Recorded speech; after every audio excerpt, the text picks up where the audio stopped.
Mesdames et messieurs, bonsoir. Samedi dernier, un système a été baptisé dans notre grand bassin du sud-ouest de l'océan Indien.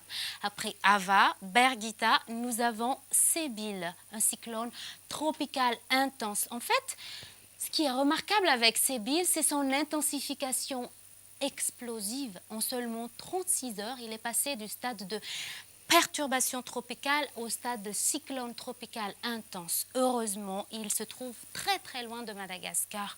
En fait, ce matin, vers 9 heures, son centre a été localisé à plus de 3000 km des côtes malagasy. Il va donc évoluer très loin des terres habitées et n'aura aucune influence sur le temps sur Madagascar et ne représentera aucun danger pour Madagascar. En général, le temps sera régi par une baisse de la pression prononcée sur toute la grande île. Cela va se traduire par des pluies orageuses ou bien des averses orageuses sur une majeure partie du pays. On va voir maintenant la prévision du temps demain.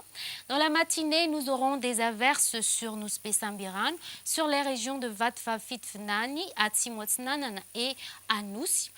Un temps sec sur le reste. Dans l'après-midi, nous aurons de l'alternance du soleil et des nuages sur le littoral ouest de Madagascar et aussi sur la région de Sava.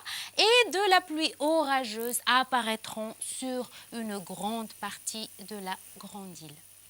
La température minimale va se localiser dans la région de Haute-Matiach, plus exactement à Fianarantsoa, avec une valeur de 13 degrés Celsius. Et la valeur maximale de la température va se localiser dans la région de Sofia à Antsui, 36 degrés Celsius.